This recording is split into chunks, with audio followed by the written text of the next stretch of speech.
2022년 11월 오후 1시 30분경 심정민 대위가 조종하는 F-52 전투기는 수원기지를 이륙과 동시에 기체 이상으로 1분 뒤인 1시 44분 기지로부터 약 8km에 떨어진 화성시 정남면 관악리 야산에 추락을 했습니다.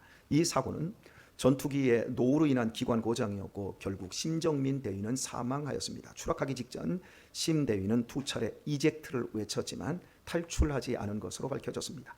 항공기 진행 방향에 민가들이 밀집되어 있어 이를 피하기 위해 비상 탈출 좌석 레버를 당기지 않고, 즉 이젝트를 하지 않고 조종관을 잡은 채 순직한 것입니다. 참으로 숭고한 희생정신이 아닐 수 없습니다. 1991년 12월 13일 오후 3시 1분 제1전투비행단 학생조종사 이상희 중위는 공중사격 비행 실습을 마치고 광주공항에 착륙을 준비 중이었습니다. 그러나 앞서 착륙을 시도하던 F-52 3번기와 공중 추돌하게 됩니다. 기체가 제어 불가능한 상태에서 전투기가 급속도로 추락하기 시작하자 관제탑은 탈출을 명령하였고 이상희 중위는 탈출한다는 통보와 함께 레버를 당기려는 순간 그의 시야에는 더 큰 마을이 펼쳐졌습니다. 그는 탈출을 포기, 기술을 돌려 10m 거리로 아슬아슬하게 민가를 피해 미나리밭에 추락하여 장렬히 산화하였습니다. 기체에서 찾아낸 블랙박스에는 절체절명의 순간 이 중위가 외친 육성이 녹음돼 있었습니다. 그리고 9시 뉴스는 그의 마지막 말을 온 국민에게 전했습니다. 저는 그때 군생활 하던 중이었기에 이 9시 뉴스에서 똑똑히 들었습니다. 이중위의 마지막 말은 이러했습니다. 추락한다. 탈출하겠다. 전방에 마을이 보인다. 탈출 불가. 이 짧은 말과 함께 3초 후 그는 더 이상 이 세상 사람이 아니었습니다. 그가 남긴 유일한 말이 되기도 했습니다. 위급한 상황에서 민간인들을 구하기 위해 자기 목숨을 버렸을 때 이상희 중위의 나이는 겨우 24살이었습니다. 주 안에서 사랑하는 우리 교우 여러분, 인생의 아름다움은 언제입니까? 성공했을 때입니까? 싱싱한 젊음의 때입니까? 네, 아름다운 때 맞습니다. 그러나 이런 모습은 어떻습니까? 인생이 성공적이지 않고 늙었지만 자식들을 위해 희생적인 책임을 다하는 부모들의 모습은 어떻습니까? 명절날이 지나면 산더미같이 나오는 여러 쓰레기를 책임지고 수거해가는 환경미화원들의 모습은 어떻습니까?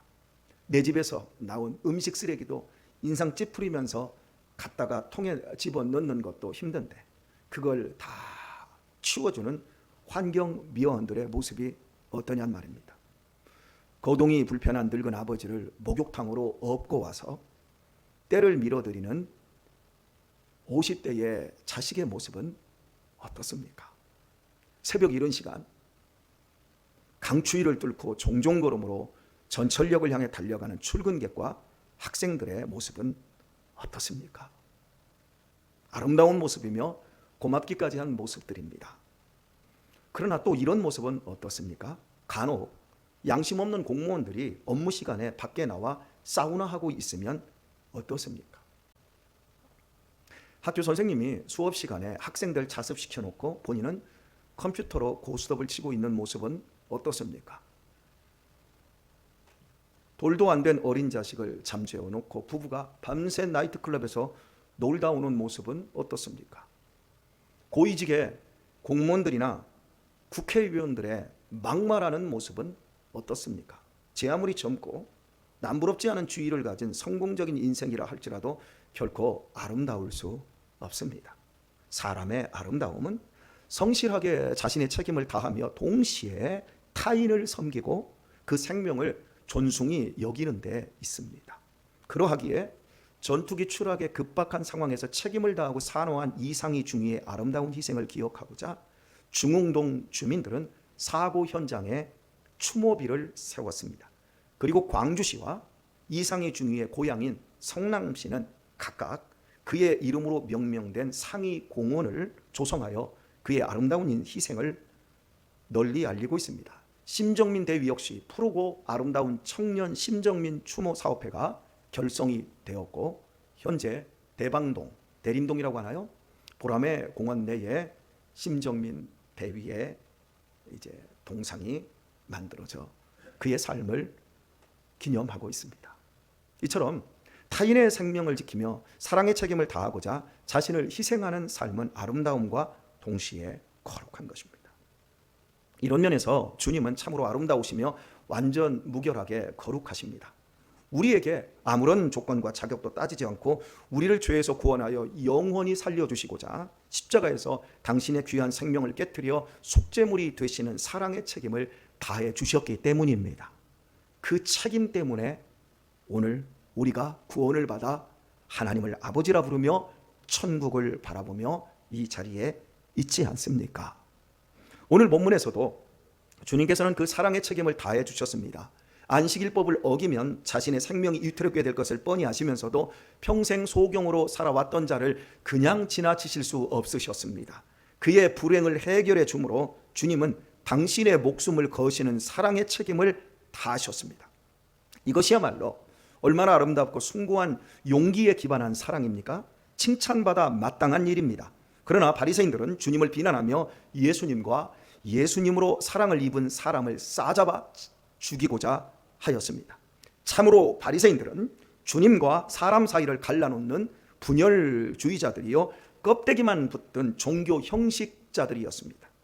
소경의 불행은 볼 수 없는 눈이었기에 눈만 열리면 행복하게 될 줄 알았습니다. 마치 내가 다리가 불편하면 다리만 해결되면 행복할 거라고 생각하는 것처럼, 마치 내가 지식이 부족해서 내가 늦게라도 대학 공부를 하기만 하면 행복해질 수 있을 것이라고 생각하는 것처럼, 내가 지금 돈이 없기 때문에 돈만 많으면 행복하게 될 줄 알고 있지 않습니까? 그런 것처럼 소경의 불행은 볼 수 없는 눈으로 내 눈만 열리면 행복하게 될 줄 알았던 겁니다.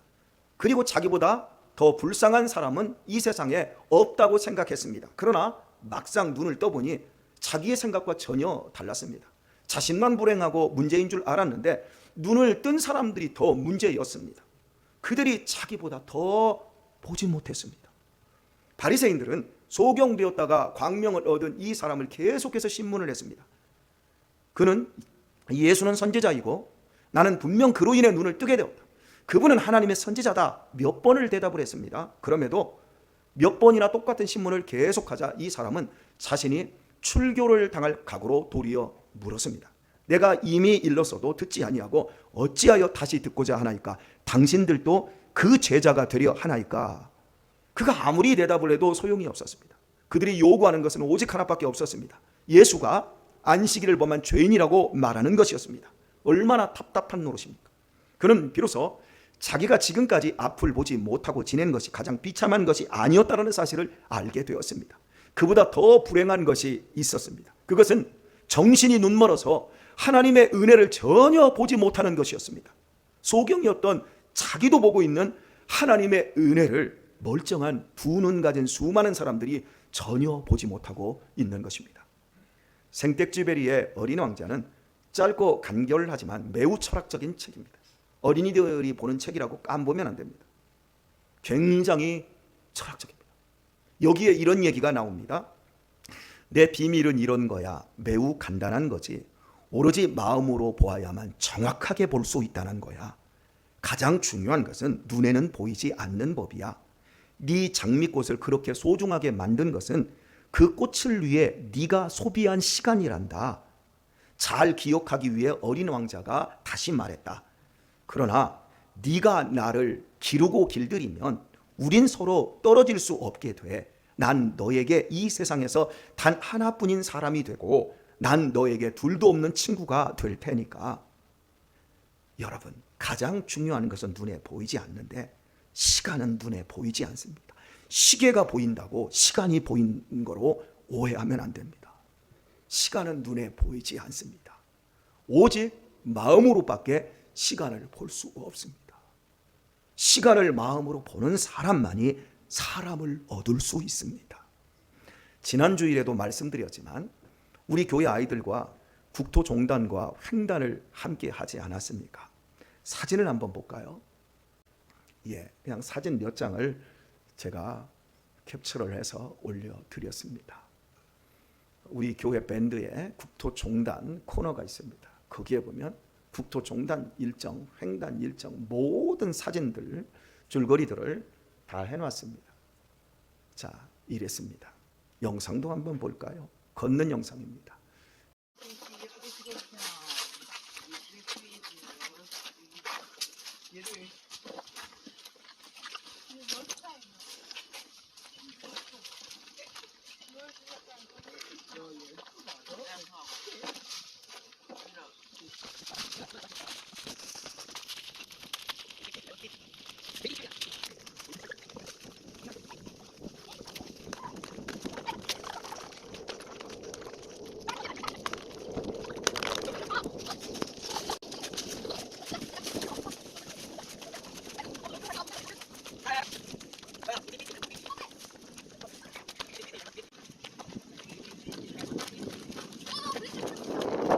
처지는 최다준, 김황한, 권유민, 김여진입니다.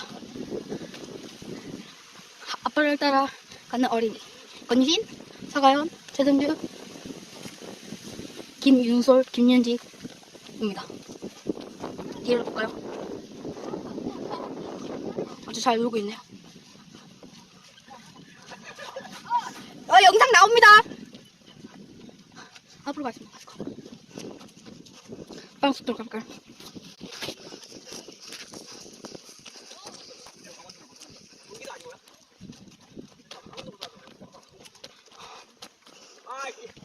뭐라고? 야, 니네들 거기 계속 그렇게 쳐질래? 그렇게 나타내지 마.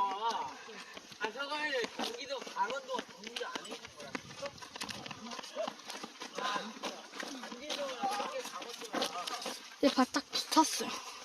하나라고. 우리처럼 다 나타내고 있어.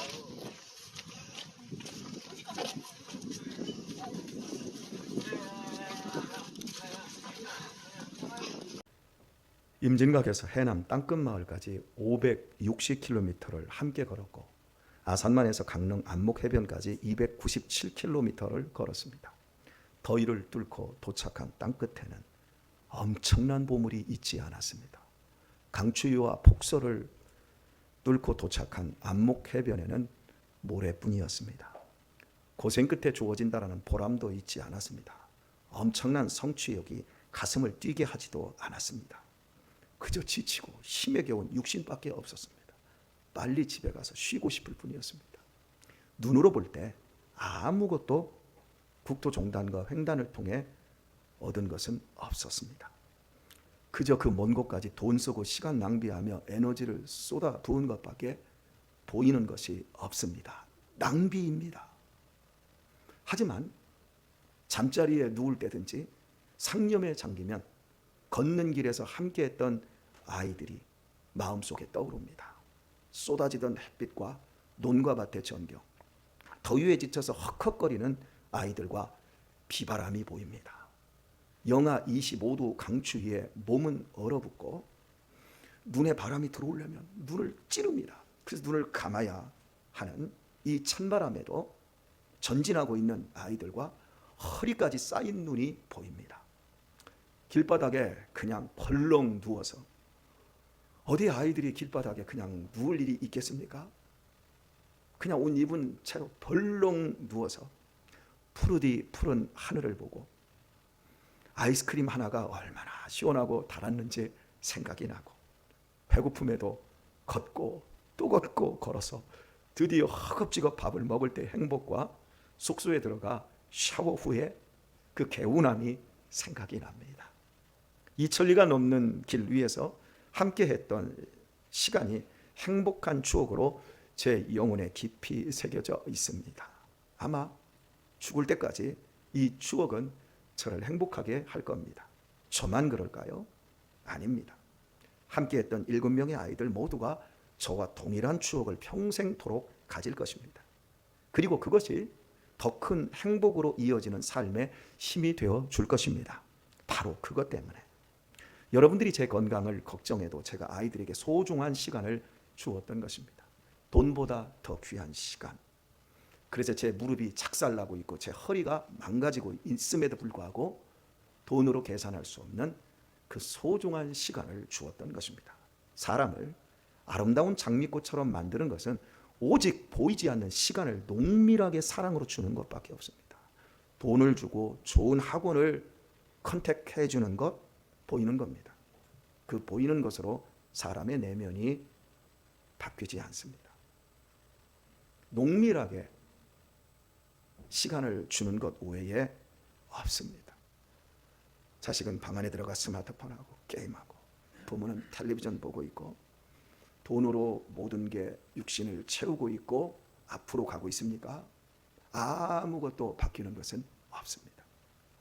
시간을 보이지 않는 사랑이라고 하는 그것으로 농밀하게 채우는 길밖에 없습니다. 그때만이 서로 친밀해지고 서로에게 하나뿐인 사람이 될 수 있고, 둘도 없는 친구와 아름다운 사람이 될 수 있습니다. 매 주일 각 셀에서 만난 음식을 만들어 나누는 것 역시 마찬가지입니다. 음식을 만드는 과정이라는 힘겨운 시간과 그것들을 또한 치워야 하는 또 다른 시간 속에서 또한 음식을 먹으면서 우리는 소중한 장미가 되고 둘도 없는 친구들로 엮여져 가고 있는 겁니다. 이렇게 아름다움은 보이지 않는 소중한 것을 볼 수 있고 그 책임을 다하는 사람들에 의해서 실체화되어 가는 겁니다. 이 세상에는 시각장애인뿐만 아니라 여러 종류의 소경이 있습니다.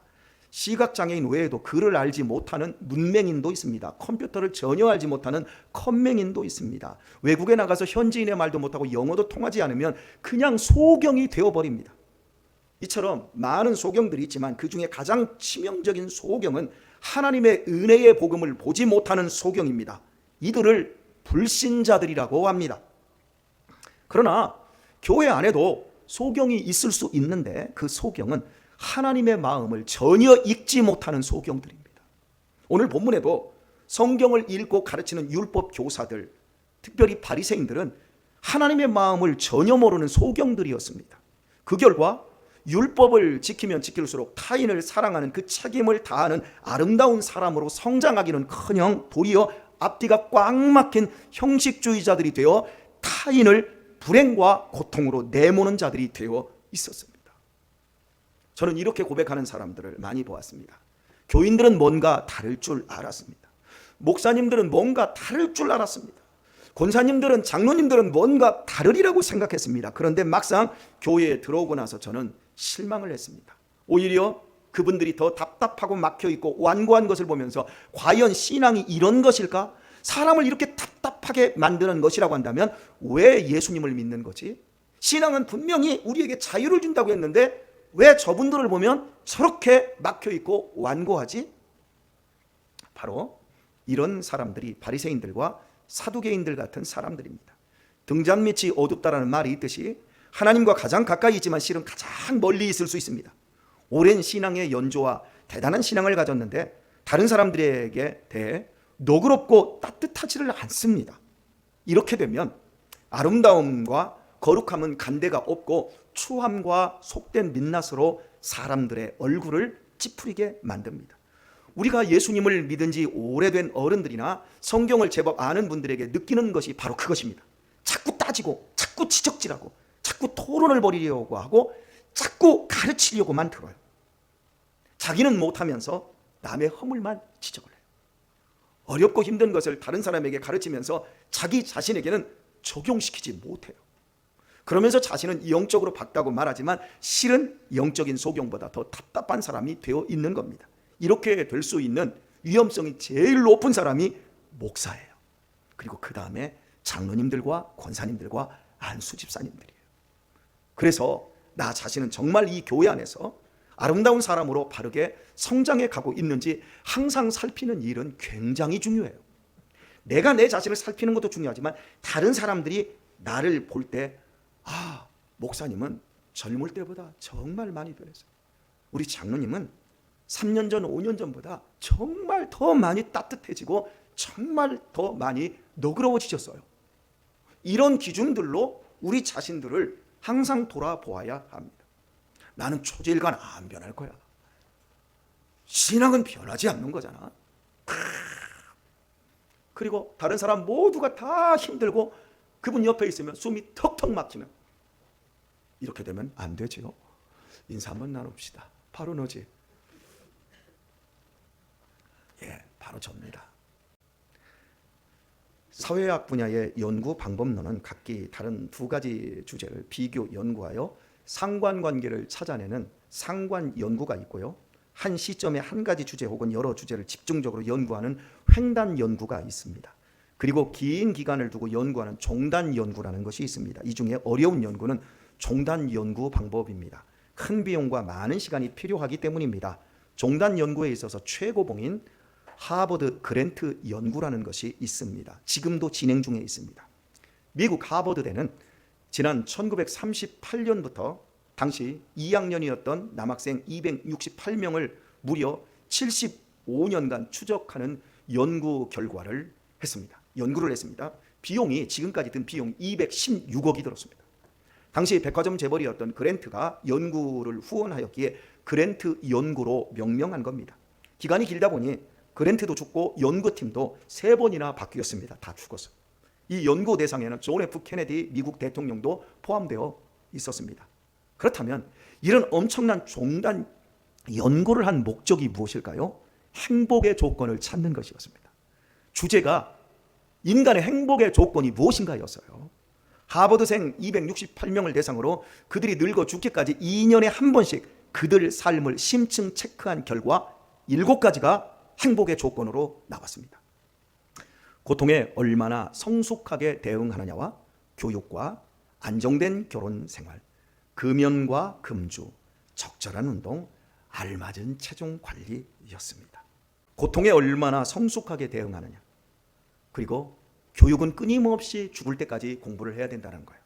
그리고 결혼 생활이 안정이 되어야 돼요. 그리고 금연 반드시 해야 됩니다. 금주 반드시 해야 됩니다. 적절한 운동해야 합니다.